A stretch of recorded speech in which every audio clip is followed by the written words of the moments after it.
So here's the second flight of the day. And this is cool because you'll get a better idea of the rush that this is. But before I run it for you, I just want to tell you one thing about this. When you see this video, you're looking at airplanes that are coming towards you, and they're coming towards you at 100. In case of some of this, I'm in Chaz's Lancer now. These things are coming towards you. We're on the deck. We were probably doing 170 knots. I'd say at least that. Guys just diving out of the sky, doing low passes at this most amazing, awesome airport in the world. And so there's nothing in this video that's going to give you the sense of the ground rush. There's nothing in the video that's going to give you a sense of how low you really are and how everything's just kind of a blur. And of all the things that I regret you won't be able to experience in this video, you won't be able to experience the G load, because a couple times here, Chaz just, he's on the deck at, he's practically at V&E. He's almost going as fast as the plane will go. And on the deck, he'll just snap it into a 45-degree bank and do a climbing turn out. And it's a 3 or 4G turn. You're pretty much weightless at the top. It's so much fun. You may get a sense of it. I hope you do. Anyway, I'll narrate this one too, so here we go. So this is before the naming ceremony. I'm in the airplane that you can see coming in on the deck here. That's Chaz's, and his Lancer Legacy is a very fast airplane. We're coming in very hot, and right on the deck, probably 20 feet. They're not even, probably 10 feet there. There's a 60-degree climbing pull-out turn, probably 3.5, 4 Gs coming around the corner there. And then we'll just kind of climb up into the sky and go away. And then we turn around, we come back, do it again. And we had 3 of us flying again. I'm flying with Chaz, and the ladies were flying with Skippy and T-Rex in his Long Easy. And okay, watch this. Just watch this. We're like on the deck. We are zooming. You have no idea how fast we're going. And I could see them filming, and all of a sudden it's like, yeah, why don't you just take that one? Oh man, I'm almost speechless. This is almost one of those times. Here we go again, coming down on the deck. You can hear Foghorn cheering him on. Not quite so low this time. And again, you don't get the sense of it, but there's like a really aggressive high G pull up, and then just kind of a nice little wing over on the top. You're pretty much weightless right around there or so. Still pulling some centrifugal forces out, but your gravity's giving you a break there for a second. Oh, this is interesting. And then we're coming into land. This is us landing, and all of a sudden, I could see them ahead of us because I'm looking at guys like dive bombing the field. There goes T-Rex on another runway. He's doing a high-speed pass in his awesome Long Easy, and he'll pull out real aggressively there. He's got some lovely lady who's never flown in a small airplane before, probably. I was going to say probably screaming for their lives, but actually having the time of their life because they stayed for the whole party. So I figured if they really hated it, they probably would have split. And that's me taxiing back in that amazing Lancer Legacy of Chaz's. It's a great airplane. It's one of the most beautiful airplanes I've ever seen. And Chaz is astonishing pilot. So Scott, so Skippy. It's the top again. So yeah, so that was that. Now we get to the heart of the evening. I have actual video of the naming ceremony, but I'm not going to show it because my version of it's much better than the video version of it. Because I'll just tell you. I don't care what it looked like. I'm going to tell you how it felt, and that's much better than telling you what it looked like. I'll just tell you how it felt. So here, in a nutshell, is how it went. This is my perspective, and I bet it's the perspective of just about every other second lieutenant who's been through this before. And I learned so much about psychology on this trip because I was just so engaged. So I got to kind of clear my head now and kind of take myself back. So here's what happened. We got back from our second flight. I've already had a cocktail or two. We're getting ready to start the goat rodeo. Foghorn says, "All right, come with me." He takes me to a lounge, and in the back of the lounge, which pretty much lit me right up, I got to tell you, sitting there on the lounge on the table is a brand new sage green flight suit and a white T-shirt. So he says, "Put these on." Yes, sir. So I put these things on. Now, I knew what was going to happen more or less. I knew I was going to get roasted. I knew I was going to get jibed. I knew I was going to get a lot of grief handed my way. And I was thinking I was ready for it. I actually thought I was ready for it. That's the part that's hilarious. And so I had said to him as a gag prior to going down, because I knew the name was going to be a really kind of a take the wind out of your name. So on the way down there, before I went, I sent, "Hey, Razorback's watching. Hey, Razorback, good to see you, buddy." He's a great guy too. So on on the way down there, before I went, weeks before I went, I sent him an email just as a gag, just to slap him back a little bit. I said, hey, I know it's probably a lot of trouble picking a name, so here's just a few you might want to use if you get a little short on time. It was like Starlance, Mockbuster, Stud 6, all these cool names. It was a joke. I thought it was pretty funny. So I come out of the lounge in my flight suit, and I'm walking down there, and I'm thinking, here's how the night's going to go. They're going to throw me some stuff. I'm going to throw some stuff back. Going to be a night of mutual repartee, this kind of thing. So I walk out there, and I've got this flight suit on, and they're putting me in this parachute harness, and I'm saying, no, the harness wasn't on yet. I'm walking out there. I'm just kind of, let them know that, I'm not going to just roll over and take this. So, hey, I think I look better in this flight suit than all of you guys combined. If they're getting ready to do an Air Force recruiting poster, they ought to take the picture now, this kind of thing. And I'm expecting, like, this laugh. And there's, like, this silence, and it's like, why is it speaking? Why is it speaking? Tell it to shut up. Tell it to sit down. Send it outside. Send it outside. Send it outside. Nothing. It's just like, what? Yeah, now get into this harness, you monkey. And they start putting me in this parachute thing, but they kept it really tight, so I had to like loosen it. And I'm just in this completely embarrassed, can't get these straps to open, feeling like an absolute idiot. And they're just they're just referring to me in the third person, which is appropriate, actually. Why is it smiling? Why is it not sitting down? Why does it have its harness on? Whose idea was this? So Foghorn is the mayor of the event, or the sheriff, depending on your flavor of naming ceremony, and he's got a cowboy hat on with a little badge on it. And they're yelling at him. They're like saying, what did you bring us? What is this thing that you dragged in here? And why are you wasting our time with this low-life speck? So I finally get in this parachute harness, and I go sit in this idiot stool right next to this giant whiteboard of shame. And then Foghorn starts to read out to these guys the evidence against me.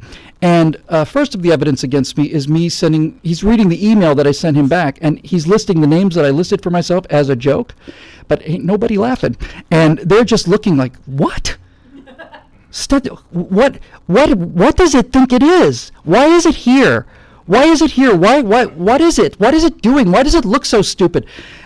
And at this point, and by this point, I'm probably 5 minutes into this thing, and from this point forward, I'm like, all I want is to be quiet, not say anything, not give them anything to leap on. Just keep your head bowed. Don't say anything. Yes sir, no sir. That's it. Just nothing. Because this is not a fair fight, and I'm not going to win it, and I'm not even going to tie it. Shut up and minimize the damage. So I'm looking at the floor here, and they start giving a list of names. So they got all these fighter pilots sitting around in a semicircle behind the most awesome bar in the history of the world, by the way. Absolute rescue bar. Had been laminated, a mustache. One of his great bars. A story in the bar all by itself. And so they're putting the names up on this whiteboard. These are my potential call sign names. Up at the top of the whiteboard are the words NTCS Whittle. That's for no tactical call sign. Could have been FNG Whittle, which stands for something new guy. But it was NTCS Whittle, no tactical call sign. And so they start listing the names that would be appropriate for me to use as my identity for the rest of time. I literally cannot repeat the first 5 or 6, because even I, who have lived in places where sailors have been embarrassed to go in terms of language, even I cannot repeat them. I can't even remember them. There's like a black scar where those words were, but they were really. I can give you the ones that I can give you the ones that I could reproduce. One of them was STFU, which for those of you who are familiar with internet short acronyms, I was nearly STFU. I was nearly Stuffer. Stuffer lasted until the final round. It's like Stuffer's an acronym too. It's Stuffer, as apparently every second lieutenant in the Air Force apparently gets started with Stuffer is on the board. It stands for Stop Talking You Blankin' Retard, which would have been a good name for me also, frankly. Gay porn was high on the list. Gay porn was a good name that survived many rounds. I almost got named gay porn. That was almost my call sign. When I sent Foghorn that list of names, as you know, this is a joke, of these badass names that would have been great to have, I said, now I realize now that I really stuck my foot, it was probably going to be Bambi now. And he read that aloud, and everybody should go, Bambi, Bambi, yeah, Bambi's perfect. So Bambi goes up there in big letters. A bunch of names from the Stratosphere Lounge, because he'd contacted you, been in touch with some of you guys. So a bunch of names that came in from Strata Loungers got on the board although the first entire left column of 20 names were, every single one of them were unrepeatable. They were just simply the most profane things I've ever imagined. I didn't think I could imagine pictures like that, but yeah, they were there. So Judy was up there for some reason early, and I'm thinking, oh God. And seriously, by the time we had 40 names up there, I think there was one that I was okay with, and the rest of them were ranging from suicide to just don't ever show your face to anybody again. And so they're screaming these names out, and Foghorn's writing them down. And at this point, actually, I am so humiliated in a good way. I mean, humbled is a better word, really, because humiliated is probably what it is. I really was so reduced because they're not. This is the difference between squadron mates and military comrades and friends, because friends will never put you through that. They don't have any occasion to. But I'm telling you, after 10 minutes of this, I would have done anything that these guys wanted me to do. And I can prove it. There's photographic evidence of them. And the reason I can prove it is because I get up, there's an early chance for me to get one of these names. There's 40 horrible names on the board. And I have a chance, apparently, at this point, to have one of the names removed from the board. I get to pick the name I hate the most and have it removed from the board in exchange for the presentation of one of the bribes. If I give the guy this, $30 bottle of scotch, that gets me a vote. I get to vote a name off. So I give the first bribe. I want to say I gave it to Chaz, and I think I said, Chaz, please accept this. My girlfriend screams out your name when we're having sex. And he graciously accepted it. And so I took off the most... Scatological is way too mild a term for the first name. It's certainly not producible here, but it was the most loathsome name of all. Took that off, and then I got a chance to they're throwing more on there, and then this is when I realized how the night was going to go. The second name I tried to get off of there was Bambi. So I took my second bottle of scotch to this guy, gave him the bribe, and I forget what I said, something along the lines of, I had a near-death experience, and God speaks very highly of you, And he accepted the bribe, and then I took Bambi off, and I'm thinking, well, okay, at least it's not going to be that. So it's not going to be that. And then Polar, that son of a bitch, Polar. Polar is a young guy, real friendly guy, a very funny guy, and a very deadly guy. But I've got Bambi off the board, and I just gave a nice bottle of scotch to get Bambi off the board. And Bambi's off the board, and Polar's sitting there. He's watching my eyes, and he sees how much I hate Bambi. He sees how this is the one I really got to get rid of. It really loathe Bambi. And so Polar says, Mr. Mayor, point of order. And Foghorn recognizes him because you have to have a drink on your head apparently to be recognized. He had a drink on his head. He said, point of order. He said, yes. And he says, I want to drink Bambi back onto the board. Son of a bitch. So I said, what? And he said, yeah. So Polar takes this gigantic swig of rocket fuel or whatever he was drinking, and Bambi goes back up on the board. And then I realized I only have 6 bottles of scotch left now, and I know for a fact that if I keep fighting Bambi, he or somebody else, I'm just going to give a bottle away, take it off, they're going to drink it back on, and that's going to be the end of that. So this is some of the things you learn as a victim of these ruthless sons of bees. I'm going to leave that camera on. One of the things I learned from these guys is once they realize what you hate, that's what you're going to get. So don't telegraph it. Keep it, okay, yeah, Bambi's fine, whatever. Yeah, Bambi be all right. I can live with Bambi. No, but I'm starting to learn the rules of this thing. So we're putting more names up, we're taking more names off, and we're doing all this other stuff. Now, just so you know, by this point, anything I say, anything I do is immediately demolished. Immediately demolished. And I'm going to have a whole thing to say about peer pressure when I'm done telling this story. But give you an example. At this point, everything I say and do is utterly trashed by people who I admire very much. And And so you just keep your head down, and you basically get to a place where you just do whatever they tell you. I mean, whatever you tell me, yes sir, no sir, whatever. So somebody says, well, get the bribe. So got this bottle. I mean, this big box full of nice scotch, and I'm carrying it around, and they're saying things like, why are you holding that? Put it down, for God's sake. So I put it down with the bird. Not there, you idiot. What is the matter with you? So I pick it up. It's like, didn't we just tell you to put this thing down? Yes, sir. Well, put it down then. Where would you like? Just, for God's sake, throw him outside. Get him outside. Get him outside. Tell it to leave. It's just... And after enough of this goes on, I'm not joking about this. I'm not proud of it. I'm going to tell you the honest truth. This is an actual factual thing. At this point, I am so...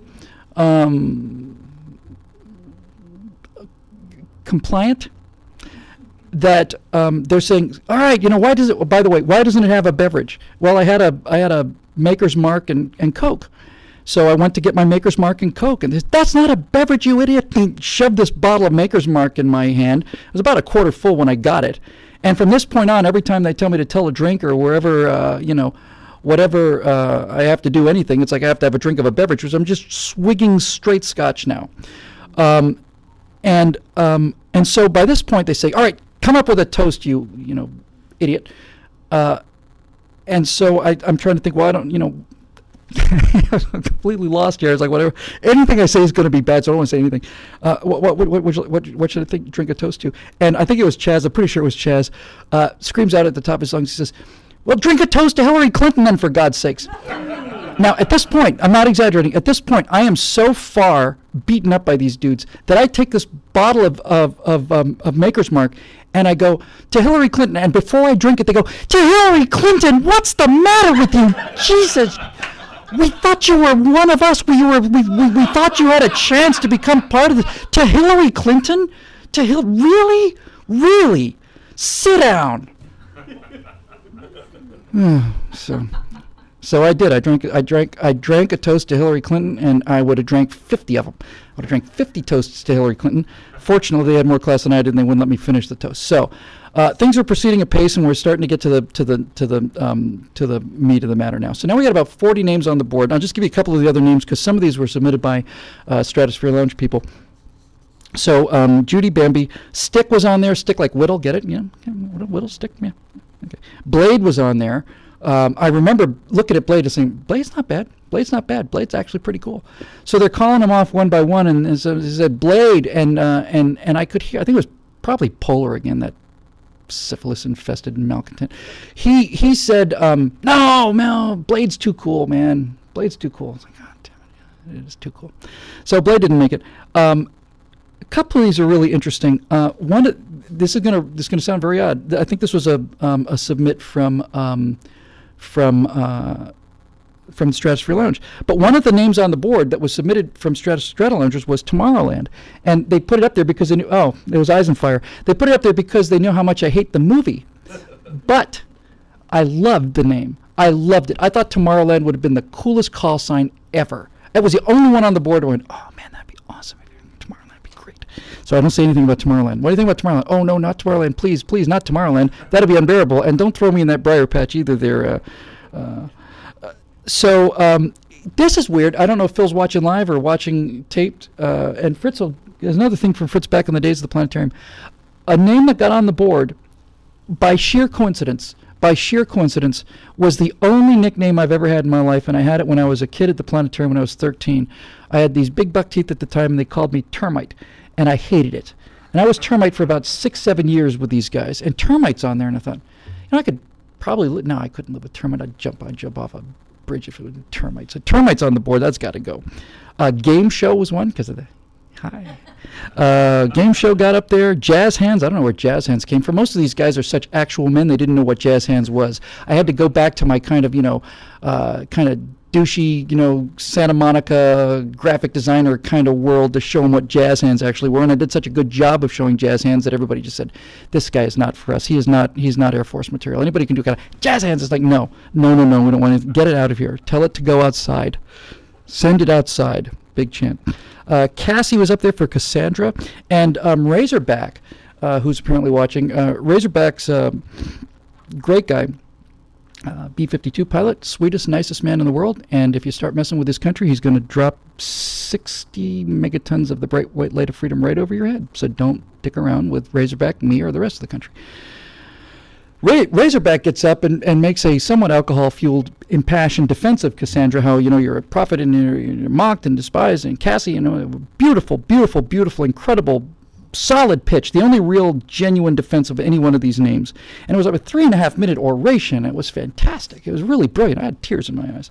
And the second he was done, everybody went, nah, boo, boo. Nerf was a name that got up there, and the reason they like Nerf, I found later, thank you so much, because Nerf is like, oh, kind of cute. Now, the reason they were thinking about naming me Nerf, according to the guys who sent me the email afterwards, was they were going to call me Nerf because I look like the real thing, but I can't actually hurt you. Yeah, it's really funny. It's hilarious. After all I do for this country and the sacrifice I make, not of my life for safety or anything, but I've taken a pay cut occasionally. No, it's so Nerf was on the board. This one you guys will get a real kick out of.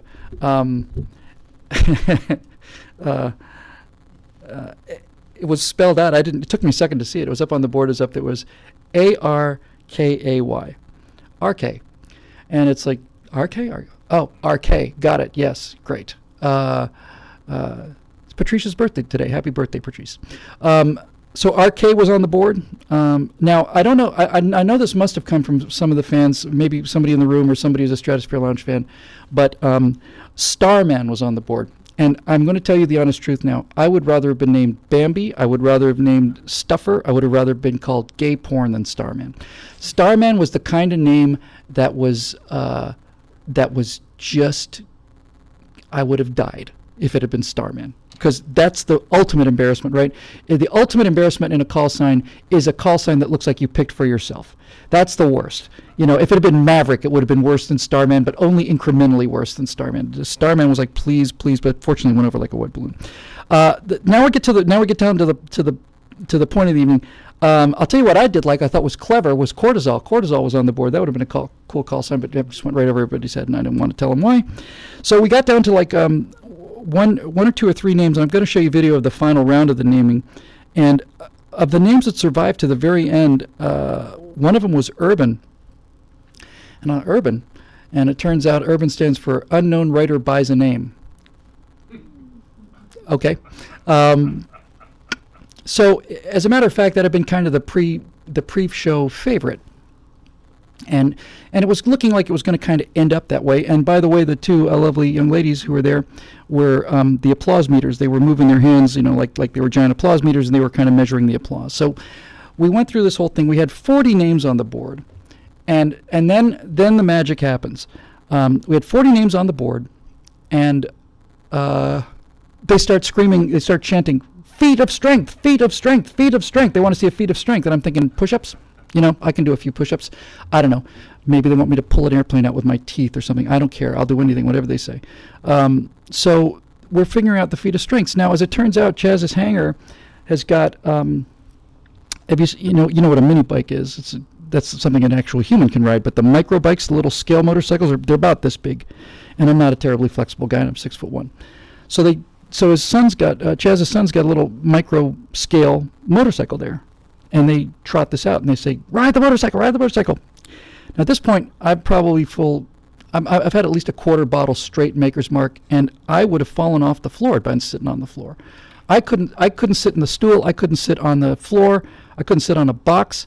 And they wanted me to get on this tiny, tiny, tiny little motorcycle with my hands between my knees, which were up by my ears, and ride this thing around like a trained monkey, which is what I was, except not so well trained. So they put me on this motorcycle, and I got two people stabilizing me because I'm like this, and they I'm gonna have to open up the shot a little bit so we can see the full effect here. So this thing's, I think, is electric, and so it's sitting there, and I'm like this, and they give me a little push, and I give this thing the gas, and I'm like oh, and I'm zooming off between. There's a row of hangars over here, and then the row of hangars that we're on. And it's a pretty wide space, wide enough to get an airplane through there. And I start zooming off into the night, and I realize the faster I go, the more stable I get, the better chance I got to stay on this thing. So I'm zooming off into the darkness here, and I'm thinking to myself, just keep going. Just keep going. They don't like you. They don't want you. Don't go back and face the humiliation of them saying, we couldn't even come up with a name. You're just not, just forget it. No. So I just thought seriously about just keep on going out into the darkness. But they'll come after me, and that'll be humiliating. So I'll turn around and go back. So I start to make a turn, and any kind of a turn at all, and I can just feel myself going over on account of the maker's mark. And I thought, all right, it's going to have to be a real shallow turn. So I steer for the far wall of these two hangars, and I start this real shallow baby turn. I'm going a pretty decent clip, mind you. And I hear them screaming and yelling in the background. And I'm coming about a third of the way through the turn, and I'm looking at this other hangar wall. I gave myself as much room as I could. And I'm looking at the other hangar wall, and I'm coming through this turn. No, there's no way I'm going to make this turn. Not a chance. I'm not going to make this turn under any circumstances. I'm going to go right into that hangar, and hopefully it'll be fatal. But I kept creasing the turn, and I just kind of came around it and just barely cleared that. So now I'm, I don't know, a couple hundred yards out, and I'm looking at the hangar, and I'm so smashed that all I remember seeing is this kind of rectangle of light with these shapes in there. And I honestly, this is the psychology part that I'm so serious about. It's like the only thing that mattered to me in the world. I would have sold the country, my life, everything. I would have, anybody would have taken them out and shot, I don't care, as long as I didn't fall off the bike. That was the only thing that mattered to me in the world, was not fall off the bike in front of these guys. So I gun it. Roaring in there. And I'm thinking, I think this is a break. It better be a break, because if it's not, I'm going to go right through the propeller on that Cessna in that hangar. And I'm just watching this thing, and I go screaming in there, and the hangar part of the hangar had a nice kind of a slick plastic floor, and I get right where the chair was at full speed, and at the last minute I grab that handlebar, and this little mini bike goes like this, and leaves a little skid about that long, not terribly black, just kind of a gray skid on the ground there. And everybody starts screaming, "Streak, streak, streak, streak, streak." And I'm thinking, yes, Streak is an awesome call sign. Awesome. It's great. Streak is great. Streak's going to be great. And I'm smart enough, even through the alcohol haze, to realize, like, don't put on the Streak's a great face. Put on your, no, Streak is the worst call sign in the world. Oh, no, not Streak. No, not Streak. No, I couldn't bear it if it were Streak. And I said, and I'm just sitting there and they're going, Streak, Streak, Streak. And somebody in the background, I bet it was Polar again. I'm telling you, that guy. I heard a voice like a bell go, nah, that's too cool. No, it's not. It's not too cool. It's a horrible name. Go with Streak. So they didn't like Streak, but they did like Skid. So, and then, which immediately became Skidmark, which has a meaning all of its own for those of you who have younger brothers or children or things of that nature. So I'm thinking, okay, great. I want all this trouble and all this effort, and it's going to be Skidmark for sure. This is what it's going to be. But due to some, I don't know, maybe it was the sheer amount of dollars of alcohol that I bribed out, it got to be Skid. So we were down to Urban, Skid, and one or two other things. And at this point, I'm going to show you the video, because this is the final round of voting. And it give you a pretty good idea of what it looked like. And by the way, be sure to check out the absolutely awesome F-16 that's hanging on the bottom of Chaz's door there in front of the amazing bar. And I think that's Polar's bike you're about to see with the awesome lights and stuff. It's like Pee Wee Herman's bike, only cooler. I'm gonna play this video. I'm gonna mute the mic so we can hear it. And this is the final round of the voting. This is how it turned out.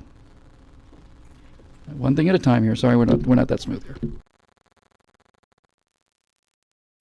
For the vote, unknown writer buys a name, Urban. Yay! Wait, what happened to Hell Anus? This way I won't get that one. Hell Anus! Hell Anus! Where's Hell Anus? Hell Anus! Jazz hands! Too true. All right, for the vote, Skid. Yeah!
Okay, so here I am talking to Foghorn, who has a very, very distinct resemblance to Colonel Kilgore in Apocalypse Now. There, Foghorn, that's the nicest thing anyone's ever done for me. It's just the best time I ever had in my entire life, and I learned so much from it. I had so much fun. To have these guys go from instantly just calling you it and asking you, what is it doing here, and would you please send it outside, and all of that stuff, to go from that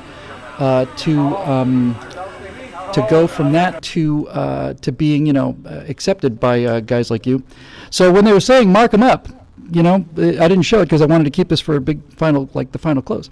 So when they say mark them up, what you got is you're wearing a sage green jumpsuit, but you've got a white T-shirt on underneath, and just zipped this thing down and ripped it open, and Foghorn got in there with his magic marker, and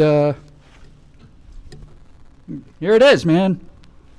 Dun, dun, dun, dun, dun, dun, dun, dun, dun. Thank you very much.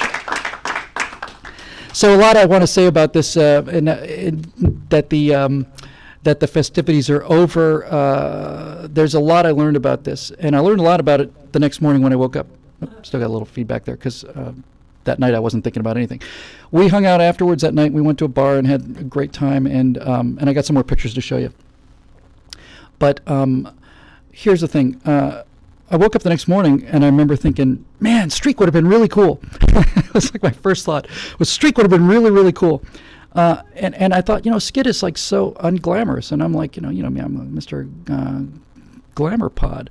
And I realized, no, that's exactly why you get the names you get. You're supposed to get the names that keep you thinking about things. It's supposed to be something simple, something, it's something that's not this whole show business guy. It's not the internet guy. It's just another guy. It's probably the worst pilot in the batch of great pilots out there. But I mean to get better, and I mean to come down there and show those guys how to actually fly an airplane, because frankly, if I had made it to the Air Force Academy, every single one of them would be a grade lower. You get what you get for a reason, and the thing that I most liked about it wasn't a pre-submitted name. It was something that happened right on the spur of the moment. It was something that came as a result of me showing off, which is appropriate for me.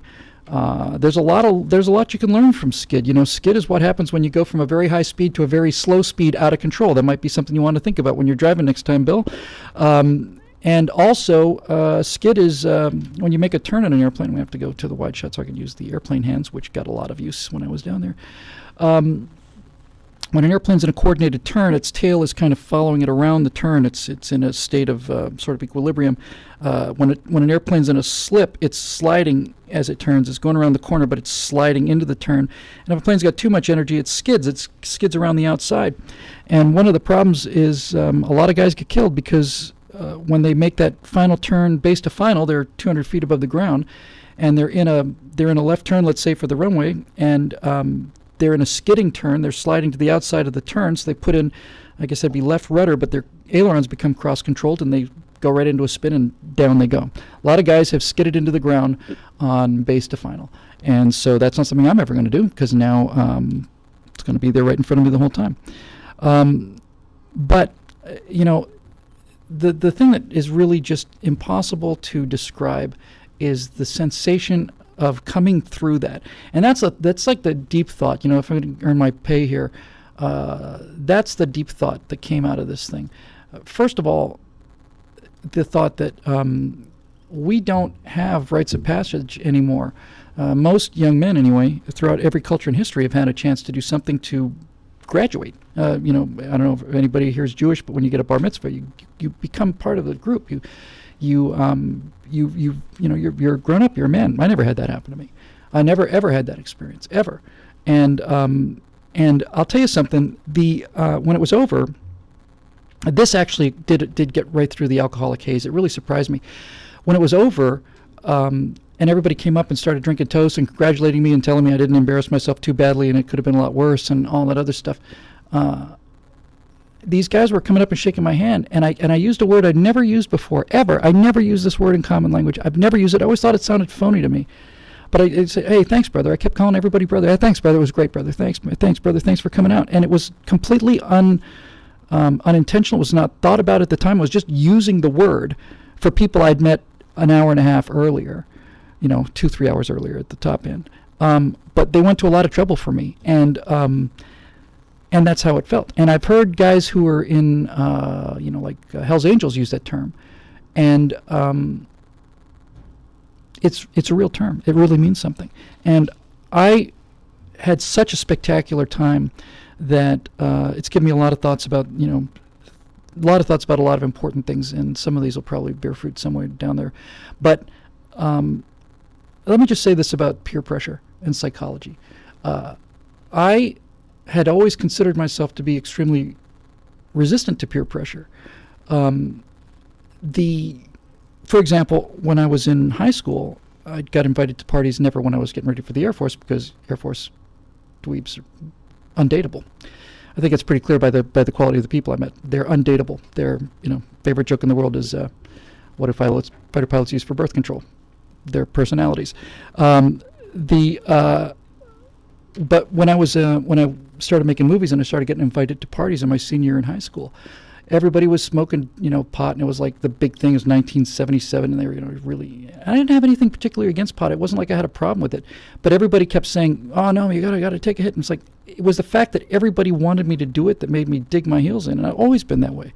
When somebody wants me to do something, I just dig my heels in. I have a strong kind of ego boundary in terms of that, and I always kept thinking, I'm not going to be one of these guys who's going to just say what other people want me to say because of peer pressure. I've never been that guy. I make a living not being that guy. I'm immune to it.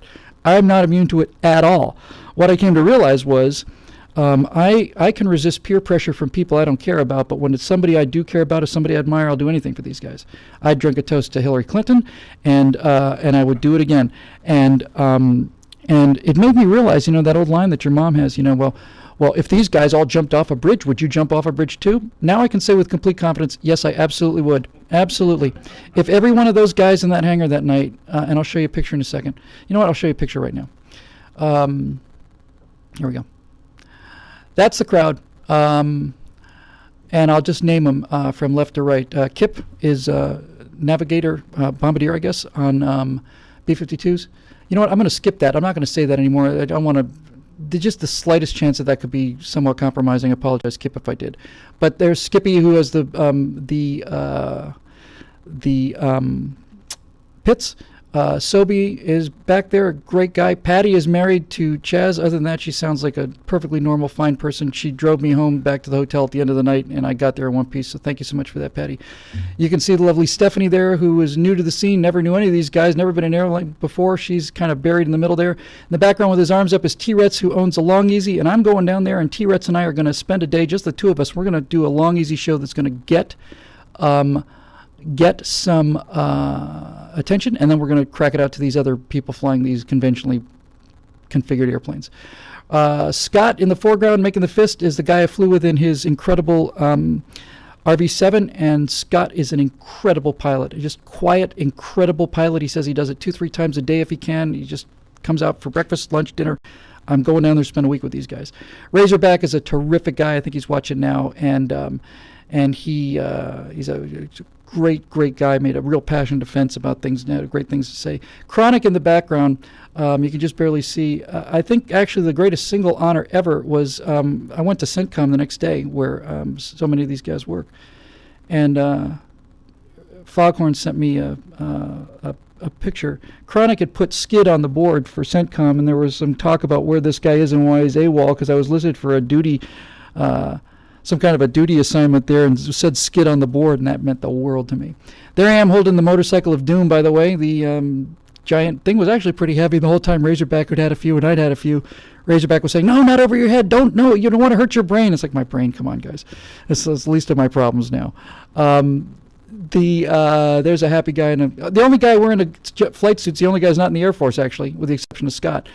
Chaz is rock solid, incredibly gifted pilot and a great leader, just a great leader. When I was flying with him, he's telling me I would do this with the Vipers. He did the briefings on both the flights. Just a natural leader.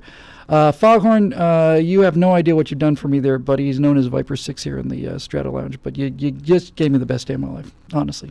Sweet, good man, great kids, terrific kids, great wife I didn't get a chance to meet, but I'll meet him when I fly down there in a couple months. Titus was terrific. Mojo, great call sign, which apparently stands for mouth open, jammer on. So it's never as cool as you think it is. And there's that look at you. Just look at Polar. You can see you can just see the lights going out in the eyes. You know that syphilis is just taking its toll. And honestly, I don't think he's got long to be with us. And there's Leslie up on top there. And also not there were Eric, Cougar, and Knuckles. Eric was taking the picture. Knuckles left just a little bit earlier. And Cougar was a big part of the naming committee, so that's that. But you guys, this is me in the restroom there getting changed in my real clothes. That's as real a smile as I get. I'm as proud of that as I am of everything. I'm not terribly proud of the Florida hair. I had to crop that out, obviously, because the humidity was very high. And that's the difference between me and the actual fighter pilots, is I worry about things like that, and they just go out and kill bad guys. And that's why it's such an honor to be associated with actual real men, real actual aviators and pilots who do this for a living. I don't know. It's the best day of my life.